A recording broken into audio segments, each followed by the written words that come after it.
मैं professor Marukh Mirza, former vice chancellor Khwaja Moinuddin Chishti language university. एक बहुत अहम चर्चा इस वक्त हमारे संपूर्ण भारत में चल रही है और विशेषकर मुस्लिम समुदाय में, वो है वक्फ। 8 अगस्त 2024 को लोकसभा में माननीय रिज्जू जी जैसे ही वक्फ संशोधन बिल विधेयक 2024 लोकसभा में पेश किया गया, एक गर्मा गर्म बहस छिड़ गई कि ये तो हुकूकों की पामाली है, वक्फ बोर्ड पे सरकार कब्जा कर रही है। कौवा कान ले गया पे नहीं हमें रहना है। आइए हम ये डिस्कस करें कि हमें इस बिल का समर्थन करना चाहिए कि नहीं करना चाहिए। जब हम जानते हैं कि कब्र में हिसाब होगा तो हमारा होगा कि ये अल्लाह की प्रॉपर्टी थी, अल्लाह के नाम पर लोगों ने वक्फ को दी थी और उसमें वो जो असली शराइत है कि ये वक्फ की ज़मीन का, वक्फ जायदाद का इस्तेमाल तो किया जा सकता है लेकिन उसको बेचा नहीं जा सकता। तो ये चीज़ जो है हर मुसलमान के जहन में सरात किए हुए हैं कि ये ज़मीन सरकार के पास चली जाएगी तो ये बिकना शुरू हो जाएगी और इस सरकार के नियंत्रण में। मैं आपसे 2 बातें करूँगा। कितनी ज़मीन है इस वक्त? लगभग 9 लाख एकड़ की लैंड पूरे भारत में वक्फ से संबंधित है और लगभग 8 लाख समथिंग थाउजेंड जो है वो संपत्तियों का रिकॉर्ड मौजूद है।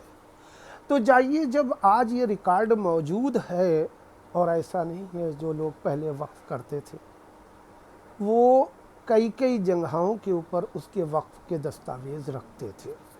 ये बदकिस्मती है हिंदुस्तान की, वरना ये अखंड भारत में होता तो आज भारत विकसित भी हो चुका होता और ये हिंदू मुस्लिम का कोई बात भी ना होती, क्योंकि हमेशा से देश को आज़ाद कराने में भी सबका साथ रहा। तो देश को में अगर कोई बात है तो सबके हुकूक बराबर हैं, संविधान ने हमको दिए हैं। हमें ये कहना है, देखिए हम आप सब जानते हैं कि पहला वक्फ अधिनियम कब बना? 1954 में बना और उसी 1954 के अधिनियम में भी वही सब शराइत थी, लेकिन वक्फ 1995 जैसे हम लोग इनकम टैक्स एक्ट पढ़ाते हैं तो जब नया एक्ट आता है तो पुराना एक्ट एबॉलिश हो जाता है, नए एक्ट के कवानीन लागू हो जाते हैं। उसी तरीके से वक्फ अमेंडमेंट बिल 2024 आया है तो इसमें ज़ाहिर सी बात है हर बिल में वक्त के हिसाब से कुछ ना कुछ कमियां होती ज़रूर हैं या समय के हिसाब से हो जाती हैं, तो उनको टाइम टू टाइम अपडेट करने में कोई हर्ज नहीं है। हाँ, सवाल क्या है कि हमारी पूरे हिंदुस्तान की मुस्लिम आवाम का कंट्रोल कुछ लोगों के हाथ में जो चला गया, जिसकी वजह से ये परेशानी है, जिसकी वजह से ये मठाधीशियाँ हो रही हैं और असल पे और असल गौर कोई नहीं कर रहा है कि आप ये देखिए और गौर से देखिए और गौर से सोचिए, अपने सीने पे हाथ रख के सोचिए कि वक्त से हमारे कहने को जो 25 करोड़ हिंदुस्तानी मुसलमान भारत में रहते हैं, इनमें से हमें कोई ये बता दे कि शायद 10,000 लोगों को छोड़ के 24 करोड़ 99,90,000 लोगों को वक्फ से फ़ायदा नहीं हुआ है। जो हमारी ही उम्मत मुस्लिमा वक्फ बोर्डों में काबिज है, उन्होंने ही इसमें लापरवाहियाँ की और उसको वो जिस तरीके से 420 कर करके उन्होंने अपने को आज बहैसियत कर लिया और वक्फ को कमज़ोर किया। तब सरकार ने ये सोचा कि आइए इसके ऊपर अब हम नियंत्रण रखते हैं और हम बताएंगे कि कैसे इस वक्फ की ज़मीन को संभाला जा सकता है। क्योंकि जाहिर सी बात है, वक्फ का जो प्रशासन था वो इस लचर व्यवस्था में था, इसका प्रबंधन, इसका मैनेजमेंट ऐसा था कि जो वसीम से वसीम त्यागी बन गया। जितने भी वक्फ बोर्ड के चेयरमैन आए, उन्होंने अपनी ज़ाती जेबें भरी और सरकारों को बदनाम किया, चाहे कोई सरकार हो। तो इस सरकार ने जो एक बहुत ही बोल्ड कदम उठाया, इसका हमें स्वागत करना चाहिए। हाँ, हमारे पढ़े लिखे जो रिटायर्ड जिम्मेदार लोग हैं, उनको विजिलेंट रह के अपनी राय मशवरा, जैसा जेपीसी में मैटर गया है, ज्वाइंट पार्लियामेंट्री कमेटी, इसमें जो मैटर गया है, तो इसमें आपको ये नहीं कहा गया आप अपने सजेशन दीजिए, अपनी बात कहिए। और ऐसा नहीं है कि वो जब जब जहाँ जहाँ जिस स्टेट में जेपीसी जाएगी, आप अपना वक्त निकाल के वाजिब समझ के जाइए, बैठिए, डेलीगेशन बना के मिलिए, अपनी बात को कहिए। और अगर आपकी बात में दम है तो जेपीसी का मतलब आप समझे, सत्ता पक्ष विपक्ष पक्ष सारे लोग उसके अंदर मौजूद होते हैं, ये ऐसा नहीं है। लेकिन हाँ, ये ज़रूर है कि उन लोगों की जेबों पर, उन लोगों की छातियों पे सांप ज़रूर लौट जाएंगे जो अब तक मठाधीशी करके वक्फ वक्फ वक्फ चिल्ला चिल्ला कर वक्फ को खुर्द बुर्द करते चले जा रहे थे। मैं किसी का नाम नहीं ले रहा हूँ, हर कौम के, हर वर्ग के, अगर कोई चाहे सुन्नी वक्फ बोर्ड ले लीजिए और चाहे शिया वक्फ बोर्ड ले, जबकि असलियत में हम लोगों ने एक लफ्ज़ कह दिया कि ये वक्फ की प्रॉपर्टी अल्लाह की प्रॉपर्टी है। और आप जानते हैं अल्लाह की प्रॉपर्टी काहे के लिए होती है? अल्लाह की संपत्ति का मतलब क्या होता है, ये आप भी जानते हैं। आपके बुजुर्गों ने अभी आपको खाली आपके नाम कोई एक लॉटरी निकल आए, आपकी हैसियत बहुत कमज़ोर है और आपके पास 1 करोड़ रुपए की कोई लॉटरी निकल आए, तो आपके घर के बुजुर्ग सबसे पहले क्या करते हैं? कहते हैं भाई ये जल्दबाजी में खर्च न हो जाए खटर पटर, तो आप फ़ौरन सरकार का सहारा लेते हैं, सरकारी बैंक में कह देते हैं कि इसको जमा कर दो, और उस पैसे को एज इट इज़ रखने की कोशिश करते हैं, और उसका हर साल जो उसके ऊपर इंटरेस्ट आता है आपके पैसे का सरकार और बैंक यूज़ करते हैं, और उससे जो आपको तय ब्याज होता है वो देते हैं। मसलन इसको ब्याज न समझिएगा, मेरी बात को अदरवाइज नहीं। वो करने के बाद में फिर आपने देखिए लगभग ज़्यादातर जो बेचारे हमारे कौम के कम पढ़े लिखे हजरात हैं या ज़्यादा भी हैं, तो वो फ़ौरन उसको पहले तो उस अमाउंट को सेव करते हैं, अपनी जगह सुरक्षित करते हैं, उसके बाद में उसके ब्याज से अपनी ज़िंदगी गुजारते हैं और अपनी जनरेशन तक के लिए आगे से आगे, और कह देते हैं ये एफडी टूटेगी नहीं, है ना। उसका ब्याज पता चला 1 करोड़ की आपने एफडी की, बैंक ने कहा हम आपको 10 लाख रुपए हर साल देंगे। लीजिए, अब आपके उस ख़ानदान में जो है वो 10 लाख रुपए हर साल मिल जाएंगे और वो आपके परिवार के लिए आएगा। इसको इस एंगल से आइए सोचें। लेकिन हुआ क्या? हुआ ये कि वक्फ भी कई तरीके के, वक्फ औलाद, वक्फ मतलब, और मैं यहाँ पे एक बात और कहता हूँ, वक्फ संपत्ति, प्रॉपर्टी अल्लाह की, वारिस हमारे आखिरी इमाम ज़माना हमारे उसके वारिस हैं। और ये आप समझिए, जब वारिस आएगा उसी के बाद तो क़यामत आएगी, अपने आप सब चीज़ें सही हो जाएंगी। और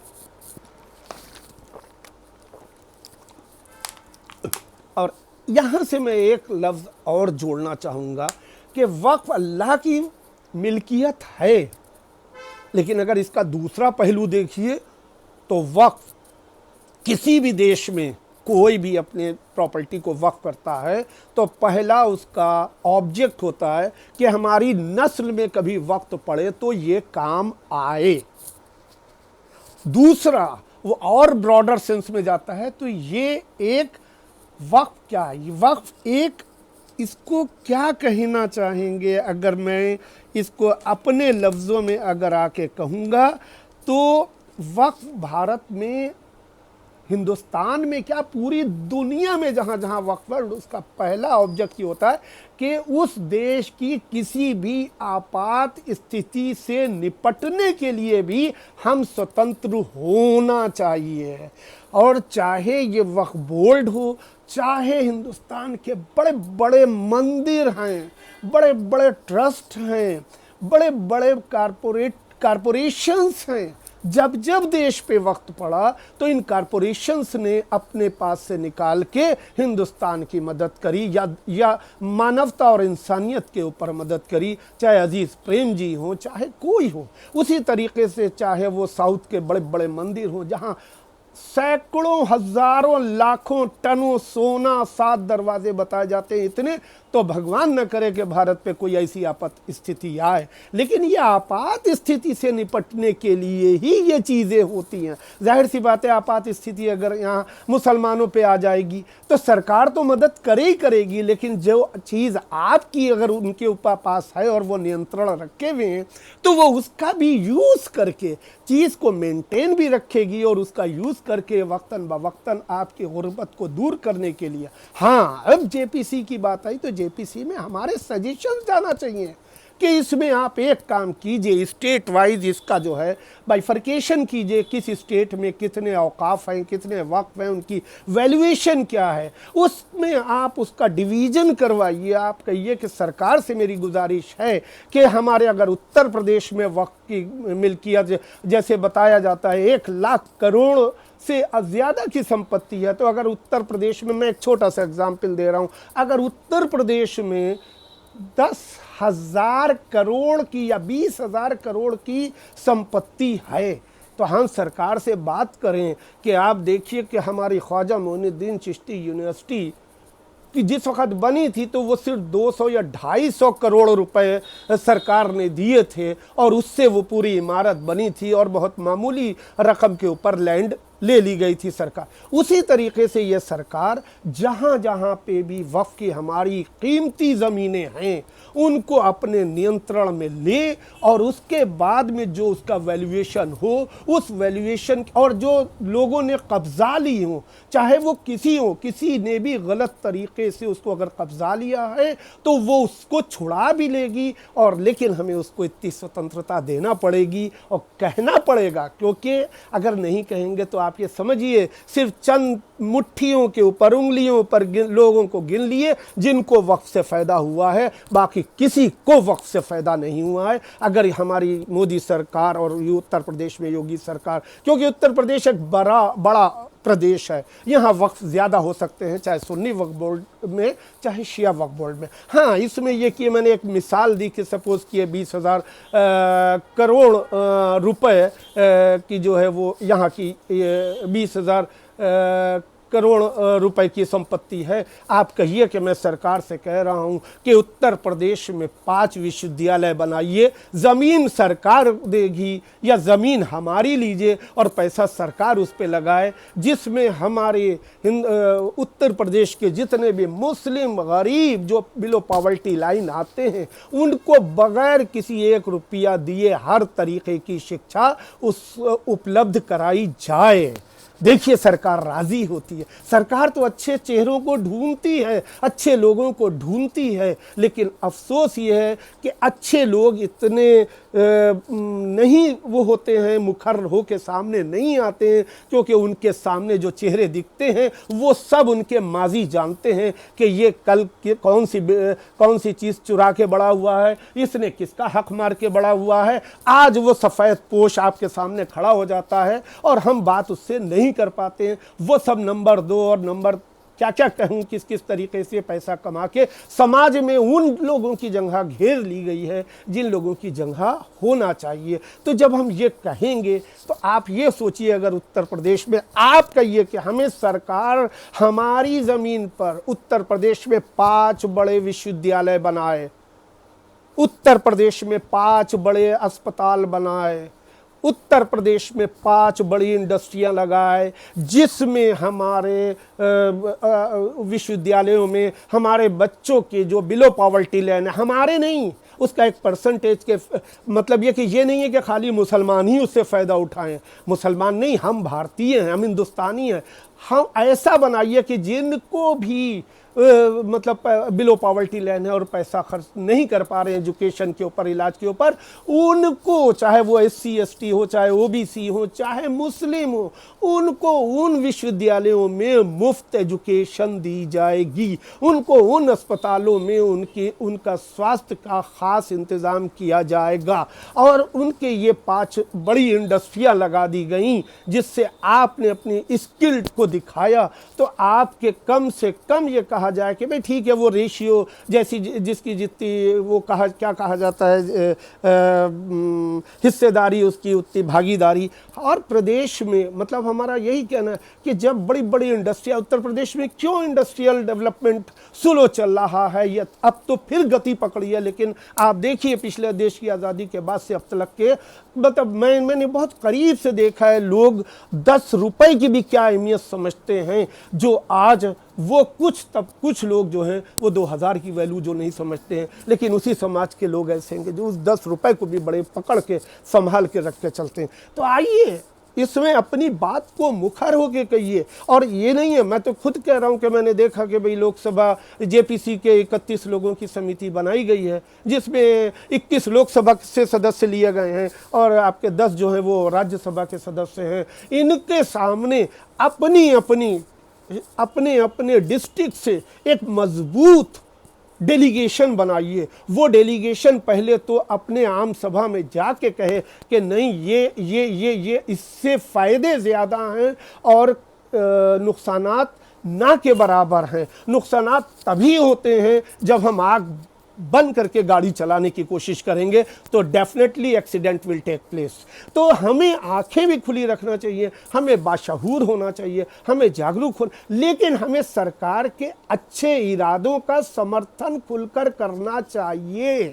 अगर पहली बात तो आपको ये नहीं समझ में आया कि सरकार कह रही है हम अपने नियंत्रण में रखेंगे, तो आप भी सरकार से पूछ सकते हैं, आप भी सरकार से कह सकते हैं। ये एक अजीब जहन में चला गया कि हम BJP को हराने के लिए तो इलेक्शन में एक वोट का इस्तेमाल करते हैं। यार कहाँ की बात है भाई?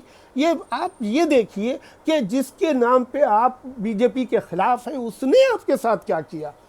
उसने कभी आपके बारे में कुछ सोचा? उसने कितने उत्तर प्रदेश, क्या पूरे हिंदुस्तान में कितने माइनॉरिटी इंस्टीट्यूशन बना दिए? वो खाली एक, वो भी माइनॉरिटी भी नहीं है, वो माइनॉरिटी एजुकेशन जो है वो आम होना चाहिए। और इस पर भी मैंने पूर्व में भी कई बार कहा कि इस पर भी रोकिश होना चाहिए कि BHU में 100% क्या 99% हिंदू ही रहते हैं, चाहे स्टाफ हो चाहे बच्चे हो।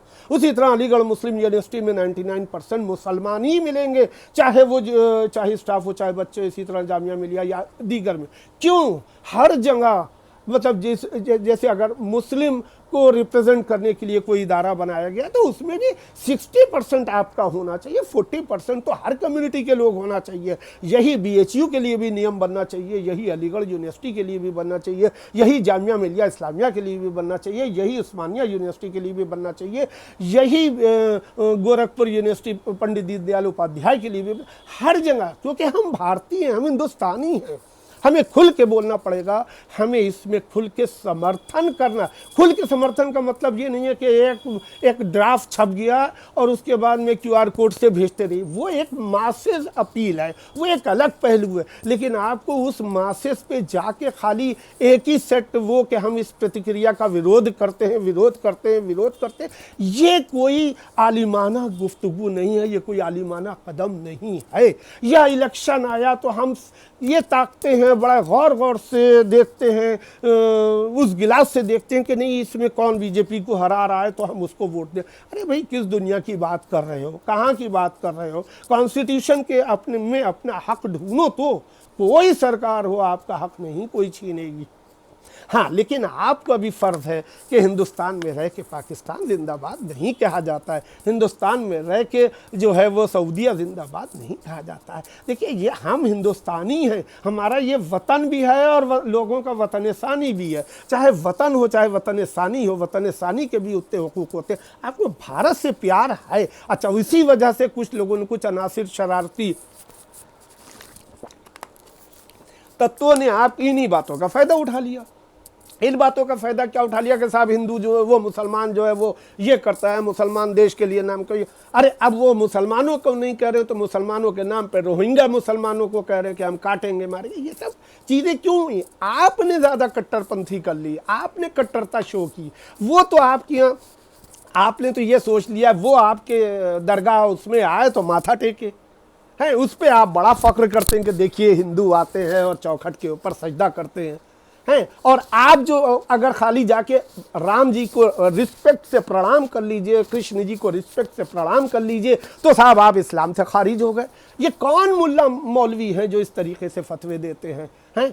जब अल्लाह ने उसमें कोई फ़र्क नहीं पैदा किया, जब वो सूरज सुबह का निकालता है तो वो उसकी रोशनी मुसलमान पर भी पड़ती है, उसकी रोशनी हिंदू पर भी पड़ती है, उसकी रोशनी सारी मखलूक़ात पे पड़ती है, चाहे वो सोशल एनिमल हो चाहे एनिमल हो, सबके ऊपर उसका बराबर का। तो हम कौन होते हैं तफरीक़ा करने वाले? अरे भाई, और फिर दूसरे इस्लाम में कुरान में साफ लिखा है सबको उनकी शरीयत से जो उनको बताई गई है उससे उनका हिसाब किताब होगा। हम हैं कौन किसी को काफिर कहने वाले, किसी को मोमिन कहने वाले? बंदा खुद जानता है अपने को कि वो मोमिन है कि मुनाफिक है कि क्या है।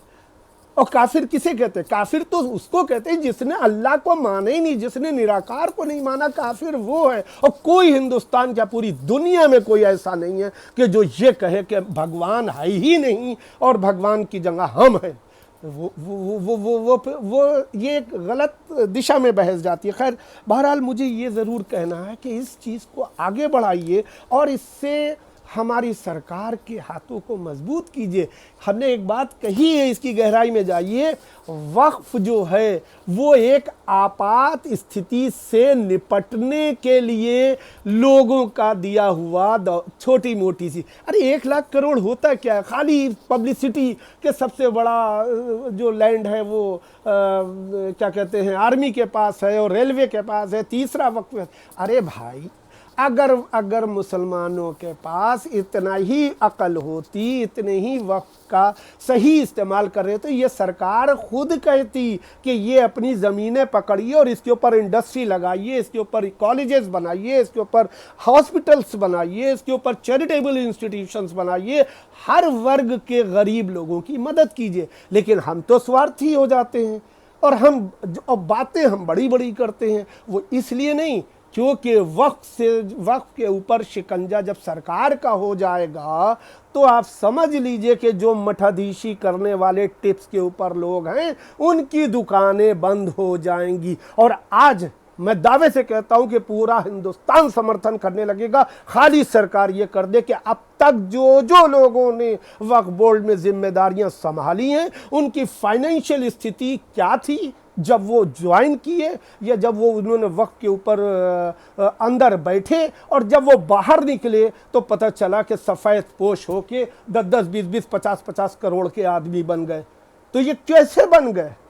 सरकार को चाहिए इस जेपीसी को चाहिए इसके ऊपर भी एक कमीशन बिठा दे कि पूरा रिकॉर्ड दे कि 1954 से लेके 1995 तक में कौन कौन मुतवल्ली थे, 1995 से 2024 तक कौन कौन चेयरमैन और मुतवल्ली थे, और उन्होंने कौन कौन सी प्रॉपर्टियों को खुर्द बुर्द किया। यानी कि हम तो कहते हैं वक्फ की संपत्ति हमारी अल्लाह की संपत्ति है, लेकिन अल्लाह की संपत्ति को आप उसकी हिफाजत नहीं कर पा रहे हैं। सरकार अगर हिफाजत करती है, सरकार को अगर आप हिफाजत करने का मौका देंगे तो सरकार उसका सही इस्तेमाल करेगी। सही इस्तेमाल का मतलब आप ही के ऊपर रखेगी। क्योंकि अभी आपके 0.00001% लोग लाभान्वित होते थे, लेकिन जब आप सरकार के नियंत्रण से कहेंगे तो आप ही की कम्युनिटी से लोगों को, अच्छे लोगों को निकाला जाएगा, कहा जाएगा लीजिए जाइए यहाँ पे आप इंटर कॉलेज बनाइए, यहाँ पे डिग्री कॉलेज बनाइए, यहाँ पे यूनिवर्सिटी बनाइए, या ये कॉलेज है इसको आप यूनिवर्सिटी में तब्दील कीजिए, ये छोटा सा क्लिनिक है इसको आप हॉस्पिटल में तब्दील कीजिए, ये आपके यहाँ बच्चे पढ़ नहीं पाते हैं इनके लिए ऐसा एजुकेशन का इंतज़ाम कीजिए, फ्री एजुकेशन का इंतज़ाम किए। आपकी कम्युनिटी में बेवा और गरीब औरतें हैं उनके लिए आप इस तरीके की स्किल्ड की इसकी योजनाओं को ला के उसका इम्प्लीमेंटेशन कीजिए। असल में बैठ के खाने के आदी हो गए हैं हम लोग, इससे हमें बच।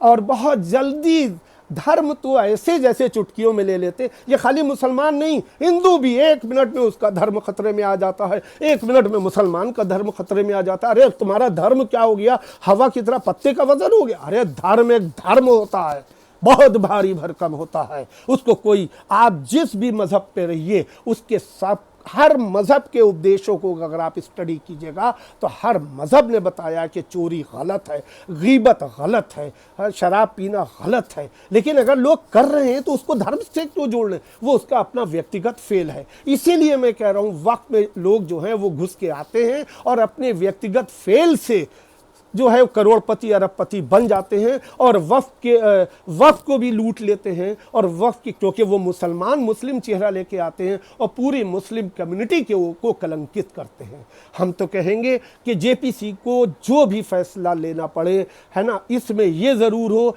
कि हमारी, हाँ फिर मैं कह रहा हूँ, वक्फ की प्रॉपर्टी बिकेगी कभी नहीं और ना बिक सकती है। हाँ, बड़े हुस्न सुलूक से, बड़े प्यार से, अरे नहीं ये वक्फ में नहीं है, अरे ये वक्फ में है। अरे वही बात है जिस दिन हमारे में नहीं, हर भारतीय में कॉमा लगाने की सलाहियत आ गई कि कहाँ पे कॉमा लगाना है, कहाँ पे फुल स्टॉप लगाना है। जिसको कॉमा और फुल स्टॉप का इल्म हो गया कि उससे जानते हैं आप कॉमा और फुल स्टॉप लगाने से मतलब कैसे बदल जाते हैं। मैंने कहा रोको मत जाने दो, तो दोनों के मतलबों में कहिए ज़मीन व आसमान का नॉर्थ और साउथ पोल की तरह इसको हम एक्सप्लेन कर दें। आपने कहा रोको, कॉमा लगा दिया, मत जाने दो, यानी कि पकड़ लो उसको, बांध के रख दो। रोको, कॉमा लगा दिया, मत जाने दो, ये नहीं इनको जाने नहीं देना। फिर आपने क्या कहा, उसी सेंटेंस को हमने कहा रोको मत जाने दो। अब क्या हुआ, कॉमा जो रोको मत के बाद लगाया तो क्या हुआ, रोकना नहीं, इनको जाने दो, बाइज्जत तरीके से जाने दो। देखिए एक कॉमे का इस्तेमाल इतना अहम होता है। और फिर आप तो कैसे मुसलमान हैं, हम कैसे मुसलमान हैं जो कहते चले आ रहे हैं कि जो कुछ कुरान में है वो सूरह हमद में है, जो कुछ सूरह हमद में है वो बिस्मिल्लाहिर्रहमानिर्रहीम में है, जो कुछ बिस्मिल्लाहिर्रहमानिर्रहीम में है वो बे में है, और जो बे में है वो बे के नुक्ते में है। और नुक्ते को रसूल खुदा ने ये बता दिया। नुक्ता कौन है, हज़रत अली ने कहा ये वो नुक्ता मैं हूँ। तो हम अली को मानने वाले हैं जिसके बारे में हर कौम का आदमी कहता है। लेकिन अफसोस ये है कि अब तो बड़ा अफसोस और शर्म की बात है कि आपकी लापरवाही, आपकी दीन में गफलत ने ये पहुंचा दिया कि अब आप जिस चीज़ को रसूलुल्लाह की बेटी बाग़े फ़िदक़ के नाम के ऊपर अपना हक मांगने गई थी, क्योंकि ऐसा वक्त पड़ा था कि खाने को भी नहीं थे। लेकिन उस वक़्त किस खलीफा ने, किसने वो वक्फ नहीं दिया। आज वो कहा जाता है वो वक्फ गुरबाओं के लिए था, लेकिन हाय वो जिसकी प्रॉपर्टी थी उसने उस वक्फ से पूरे सऊदिया का पेट भरता था। लेकिन एक दिन ऐसा आया कि जिसका वो बाग था उसके घर में 2 लुक़मे नहीं पहुँचे, तब जनाब सैयदा बीबी फातिमा ज़हरा सल्लल्लाहु अलैहि वसल्लम अपना हक मांगने गई थी। क्यों? क्योंकि वो नौइयत का पे मामला पहुंच गया था। लेकिन आज इसका इंटरप्रिटेशन किस तरीके से किन किन लोगों के नाम से मंसूब करके कहा जा रहा है, ये हमारे शिया मुसलमानों की भी गफलत है, ये हमारे सुन्नी मुसलमानों की भी गफलत है। वहाबियत आपके अंदर सरात कर चुकी है ऐसा कि आपको एक वो वक्त आने वाला है कि आप ईमान के साथ तो अपने इस्लाम पर एक दिन भी ना रह पाएंगे। वो वक्त जल्द आएगा, क्योंकि हम इतनी एक दूसरे की बुराइयों में मुलफ़्फ़िज़ हो गए। अरे सरकार को समझिए, ऐसा थोड़ी आप जब सरकार की तरफ 4 कदम बढ़ाइए तो, है ना, सरकार ने आपको टिकट दिए तो आपने कौन से जिता के भेज दिए, तो उनको भी तो, अगर वो भी तो, उनको भी तो अपनी पार्टी में जवाब देना होता है कि आपने दिए तो कौन सा वोट मिल गया है। अभी ताज़ा बात है, लखनऊ से राजनाथ सिंह जी को कौन से मुसलमानों ने वोट दे दिया, लेकिन जिसको देखिए रात के अंधेरे में जाके उनसे झोली मांगने चले जाते हैं हाथ फैला के, और वो भी डाल देते हैं कुछ ना कुछ सबकी आगोश में। है ना, चाहे वो सुन्नी मुसलमानों के मौलवी हो, चाहे शिया मुसलमानों के मौलवी हो, सब रात के अंधेरे में उनसे उनके पास चले जाते हैं, लेकिन खुल के उनसे कहें कि मुसलमानों निकलो, ये तुम्हारे लोकसभा का सांसद है, ये राजनाथ नहीं है, ये एक भारतीय है, ये राजनाथ नहीं है, इनको वोट दो और दे के बताओ, देखिए हम हिंदुस्तानी हैं, हम हर अच्छे हिंदुस्तानी के साथ खड़े हैं, हमें ये करना पड़ेगा। बस मैं अपनी बात को यहाँ पे ये कहूँगा कि हमारी तरफ से, मैं अपनी तरफ से तो मैं इस जेपीसी से ये कहूँगा कि इसको बड़ा अच्छे ढंग से इसको अमली जामा पहनाइए, और ये शुरुआत किरण रिजिजू जी, मोदी जी को ये और अमित शाह जी, ये इस टीम को ये श्रेय जाता है। अच्छा, कभी इसके बाद में इसके दूसरे पहलू के ऊपर भी मैं जल्द वीडियो दूंगा इंशाल्लाह। जब आप वो सुनेंगे तब आपको दूसरे पहलू पर भी मैं उसको गौर व फिक्र करने को दूंगा। वस्सलामु अलैकुम वरहमतुल्लाहि वबरकातुहू। जय हिंद, जय भारत, सलाम अलैकुम।